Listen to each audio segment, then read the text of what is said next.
Well, it seems that your journey has ended. Very sorry about that. It was always going to end this way, of course. If it weren't by me, it would have just been by some other, terrible thing. Just, you could not imagine how terrible it would be. Just, I get scared thinking about it. I'm glad it's not me.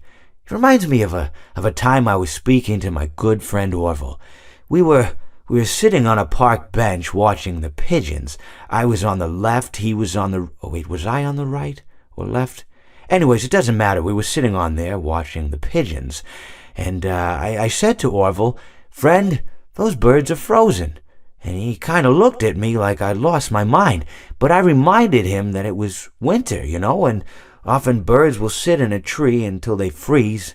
And then they sort of fall to the ground until the sun warms up and they can, move around again. So I said to Orville, "You might as well save those breadcrumbs until the birds thaw, because they can't very well enjoy them in the condition they're in."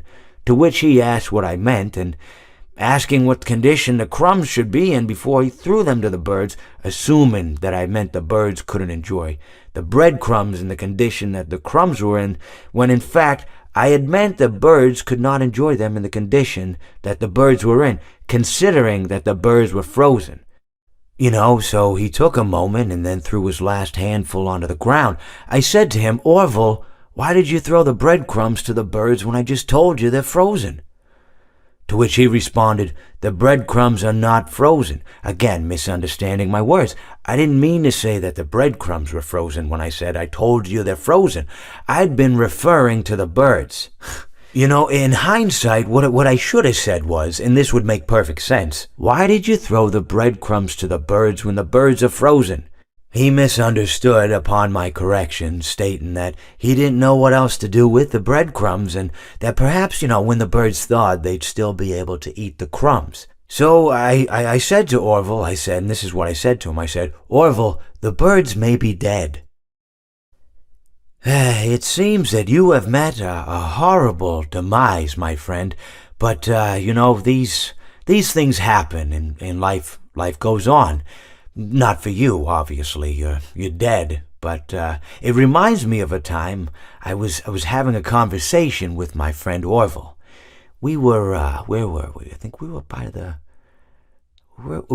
river. We were sitting by the river and watching the fish leap over the falls. And I said to Orville, sometimes I feel like a fish leaping over and over again, always trying to get somewhere, though I don't know where, only to find myself in the jaws of a beast. He, of course, looked at me, surprised, "Have you been in the jaws of a beast, friend?"